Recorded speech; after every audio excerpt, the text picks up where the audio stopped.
Case disposed हो गया है और आपको जानकारी नहीं है कि इसके बाद क्या करना चाहिए, तो इस वीडियो में 1 मिनट में मैं आपको सब सारी जानकारी देने वाला हूँ कि केस डिस्पोज होने के बाद क्या होता है और आपको क्या करना है। दरअसल देखिए, अगर आपका केस जो भी था हाई कोर्ट, डिस्ट्रिक्ट कोर्ट में या फिर किसी भी कोर्ट में, सुप्रीम कोर्ट में भी, तो वहाँ पर स्टेटस आपका शो कर रहा है कि केस डिस्पोज्ड हो गया है।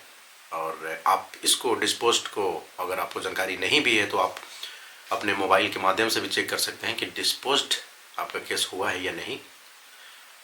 केस नंबर डालने के बाद मैंने इस पर काफ़ी वीडियो, 2-3 वीडियो भी मैंने इस पर बनाया है कि कैसे केस डिस्पोज्ड होता है, तो कैसे उसको चेक किया जाता है कि आपका केस डिस्पोज्ड हुआ है या पेंडिंग है ना। अब रहा कि अगर आपका केस डिस्पोज्ड हो गया है तो आपको उसका सर्टिफाइड कॉपी, आप उसका नकल का कॉपी आप निकलवा सकते हैं और ऑनलाइन भी निकलवा सकते हैं और अपने वकील के माध्यम से भी आप कोर्ट से भी निकलवा सकते हैं। तो अगर आप ऑनलाइन निकलवाते हैं तो उसका जो कॉपी होगा, उसका PDF जो होगा, उसका पेज को आप निकाल कर आप थाने पर भी जमा कर सकते हैं। चूँकि थाने में भी आपको थाने को भी जानकारी हो जाए कि आपका केस जो है डिस्पोज हो चुका है। अब रहा कि केस डिस्पोज होने के बाद आपके पक्ष में ये फैसला है तो अच्छी बात है, और नहीं है पक्ष में तो क्या करना चाहिए। फिर भी डिस्पोज्ड हो गया, दूसरे पार्टी के पक्ष में ये फैसला सुनाया गया है, आप उससे संतुष्ट नहीं हैं और डिस्ट्रिक्ट कोर्ट में यह मैटर चल रहा था, जिला न्यायालय।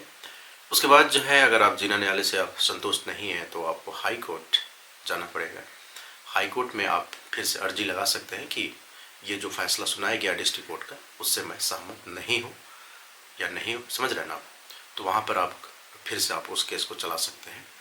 अब रहा कि जो जिसके आपके पक्ष में ये फैसला सुनाया गया है, तो आप यहाँ पर आपके थाने पर, जो भी आपका थाना था जहाँ से ये केस की शुरुआत हुआ था, तो वहाँ पर आप सबमिट कर सकते हैं उस पेज को, जिससे होगा कि वहाँ का जो रिकॉर्ड होता है, थाने में जो रिकॉर्ड बनता है हर बार, कितने केस पेंडिंग है, जो भी रिकॉर्ड बनता है थाने में, तो वहाँ से आपका रिकॉर्ड हट जाएगा। अगर आपको विदेश जाना होगा तो और भी आसानी हो जाएगा, वो क्लियर हो जाएगा कि सारी चीज़ें, जो भी रिकॉर्ड क्रिमिनल मैटर था या सिविल मैटर था,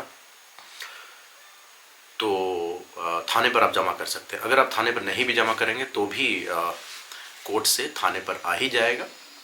कुछ समय लगता है, लेकिन आपको लगता है कि हमको थाने पर जमा कर देना चाहिए और वहाँ से जो भी स्टेटस है वो क्लियर करा देना चाहिए, तो आप थाने पर भी जमा करा सकते हैं। नहीं जाएंगे तो कोई प्रॉब्लम नहीं है, ठीक है। तो ये डिस्पोज्ड के बारे में मुझे उम्मीद है कि आप समझ गए होंगे। डिस्पोज्ड का मतलब, डिस्पोज्ड का जो पेपर को कैसे डाउनलोड करना है नकल के लिए, उसके लिए मैं नीचे में उसका लिंक दे दूंगा। उस पर क्लिक करके मैंने उसमें बताया हुआ है कि कैसे उसको डाउनलोड करना है, डिस्पोज्ड पेपर को कैसे डाउनलोड करना है।